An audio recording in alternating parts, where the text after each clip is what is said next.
आणि राजाभाऊंना आपल्याला विधान परिषदेवरती मोठ्या मताधिक्याने मोहिते पाटलाचा पराभव करून मोठ्या मताधिक्याने विधान परिषदेवर पाठवायचंय।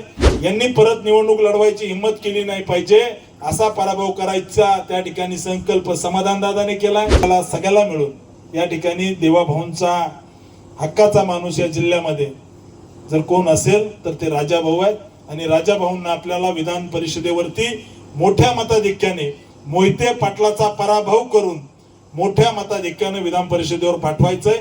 आणि जयाभाऊंचा संकल्प आहे की परत निवडणूक लढवायची हिम्मत यांची झाली नाही पाहिजे विधान परिषदेची, अशा पद्धतीची वेळ या मोहिते पाटलावर आणायचा संकल्प या जिल्ह्यातल्या सगळ्या नेत्यांनी केलाय। यांनी परत निवडणूक लढवायची हिम्मत केली नाही पाहिजे, असा पराभव करायचा त्या ठिकाणी संकल्प समाधान दादाने केलाय। असा पराभव करायचा संकल्प परिचारक मालकाने केलाय, दोन्ही देशमुखांनी केला। आम्ही सगळ्यांनी या जिल्ह्यामध्ये भाजपच्या विरोधात निवडणूक लढवायची विधान परिषदेची अशा पद्धतीने हिम्मत केली नाही पाहिजे, असा दारुण पराभव करायची वेळ आहे। आणि मी विश्वासाने सांगतो की आपला विजय झालेला आहे, त्याच्यामुळे भाऊ आम्हाला सत्काराची तुमची वेळ द्या। अकलूजच्या विजय चौकात इतका मोठा जल्लोष करू की परत त्या ठिकाणी निवडणूक लढवायची यांची हिम्मत झाली नाही पाहिजे, हे त्या ठिकाणी सांगतो आणि थांबतो। धन्यवाद। जय हिंद, जय महाराष्ट्र। भविष्यामध्ये भाऊ आपल्याकडे येतील।